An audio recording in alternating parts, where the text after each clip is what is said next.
پاکستان تحریک انصاف پہ قبضہ کرنے کی کوشش کی جا رہی ہے، لیکن وہ کوشش کامیاب نہیں ہونے پا رہی، اور اس لیے کامیاب نہیں ہو رہی کہ پاکستان تحریک انصاف کے عمران خان صاحب، ان کے ساتھ عوام جڑی ہوئی ہے اور ابھی تک وہ قائم دائم ہیں، ڈٹے ہوئے ہیں، اور اس وقت جو تازہ ترین الزامات عائد ہو رہے ہیں وہ ہیں علی امین گنڈاپور صاحب پہ۔ علی امین گنڈاپور بہت کوشش کر رہے ہیں کہ وہ اپنی صفائیاں دیں اور اپنی لائلٹی ثابت کریں، لیکن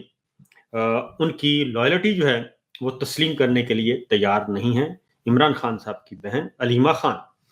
اور وہ فرنٹ فٹ پہ کھیل رہی ہیں، اور کچھ اب اور بھی آوازیں آنا شروع ہو گئی ہیں علی امین گنڈاپور کے مشکوک کردار کے بارے میں، اور یہ پارٹی کے اندر سے اب آوازیں اٹھنا شروع ہوئی ہیں، اور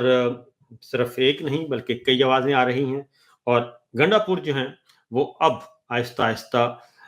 ہو سکتا ہے گنڈاپور اگر اپنے آپ کو انہوں نے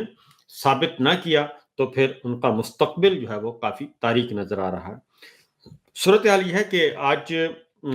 علیمہ خان صاحبہ اور علی امین گنڈاپور ایک ہی کورٹ میں موجود تھے، اسلام آباد ہائی کورٹ میں۔ وہاں پہ بھی علیمہ خان صاحبہ نے بہت طنز کیے علی امین گنڈاپور پہ، اور خیال یہ کیا جا رہا تھا کہ جب خیبر پختونخوا ہاؤس میں علی امین اور ڈاکٹر عظمیٰ اور علیمہ خان اور جنید اکبر صاحب اور ساری کی ساری پارٹی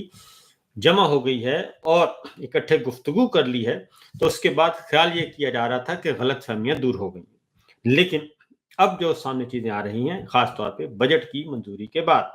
خیبر پختونخوا بجٹ جو سب سے پہلے منظور ہوا، نہ کسی صوبائی اسمبلی کا بجٹ منظور نہیں ہوا، قومی اسمبلی کا بجٹ منظور نہیں ہوا، وہ بھی آج ہوا قومی اسمبلی کا، تو خیبر پختونخوا کا بجٹ اچانک منظور ہو گیا، تو اس کے بعد یہ شکوک و شبہات اور پیدا ہو گئے۔